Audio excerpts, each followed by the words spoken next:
అనంత అనంతపురం జిల్లా కంబదూరు మండలం పాళ్లూరు గ్రామంలో టీడీపీ కూటమి అభ్యర్థి అమిలినేని సురేంద్రబాబు రోడ్ షో ద్వారా ఎన్నికల ప్రచారం నిర్వహిస్తున్న సమయంలో వైసీపీ అల్లరి మూకలు కర్రలు, రాళ్ల దాడికి యత్నించారు. ఇది సరైన పద్ధతి కాదంటూ టీడీపీ కార్యకర్తలు అడ్డుకోవడంతో వైసీపీ కార్యకర్తలు ఒక్కసారిగా భౌతిక దాడులకు పాల్పడ్డారు. అప్రమత్తమైన పోలీసులు, టీడీపీ, జనసేన, బీజేపీ శ్రేణులు సమన్వయం పాటించి ఎమ్మెల్యే అభ్యర్థి సురేంద్రబాబుకు రక్షణగా నిలిచిన పార్టీ శ్రేణులు. గ్రామంలో పోలీసుల ఆధ్వర్యంలో టీడీపీ రోడ్ షో ముందుకు సాగింది. వైసీపీ దౌర్జన్యంపై టీడీపీ కూటమి శ్రేణులు ఆగ్రహం వ్యక్తం చేశారు.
ఇది ప్రజల తిరుగుబాటు.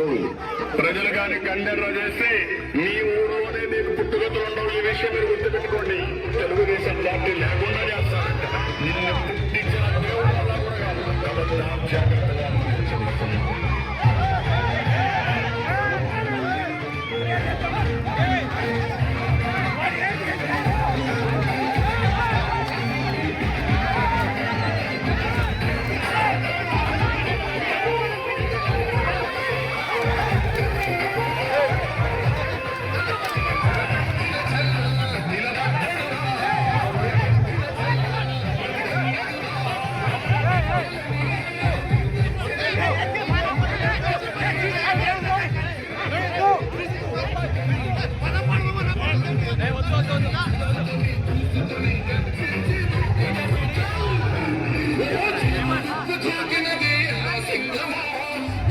Emang